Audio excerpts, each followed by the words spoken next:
জাহান্নামীর একটা করে ঢুকবে, উপর এক বালতি করে গরম পানি, ওই গরম পানিতে পুরো গা পুরো দেহ ঝলসে যাবে।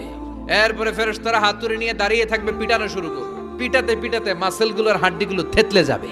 জাহান্নামের আগুনে জ্বলতে জ্বলতে যখন চামড়াগুলো গোশতগুলো ঝলসে যাবে, রব্বুল আলামিন নতুন করে চামড়ার গোশত গায়ের মধ্যে ফিট করে দিবে। ওই চামড়া গোশত আবার ঝলসাবে, আবার ফিট। আযাবটা মজা যেন ভালো করে টের পায়। একের পর এক শাস্তি শুরু এবার জাহান্নামে। যারা দুনিয়াতে আত্মহত্যা করছে, ছুরি মারছে, ও খালি ছুরিই মারবে। বিষ খাইছে, খালি বিষ খাবে। যে মেয়েগুলো ওড়নায় গলা পেঁচিয়ে এই আত্মহত্যা, তারা জাহান্নামের রশিতে আর ওড়নায় খালি আত্মহত্যা করতেই থাকবে।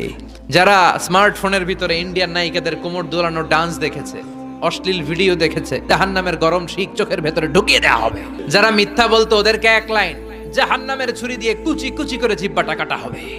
অন্যের জমি মেরে খেয়েছে এরকম ডাকাইত আসারা নাই, 7 জমিন ওর কাঁধে তুলে দেওয়া হবে। এবার ঘাড়ে কর। গিবত করে চগল খড়ি আছে না নাই, তাদেরকে আল্লাহ জাহান্নামের তামা দিয়ে নখ বানায় দিবে, আগুন ঝরবে ওটা থেকে। নিজেরা নিজের গালের গোশত আর বুকের গোশত টেনে কুড়ে কুড়ে খাবে। ওদের ব্যথার চিৎকারে পুরো জাহান্নামটা থারথার করে কাঁপে।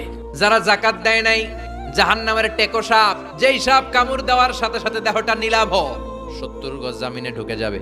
আবার সাপ ওখান থেকে ছোবল দিয়ে বের করে পা থেকে পেঁচাতে পেঁচাতে কোমরে একটা টাইট।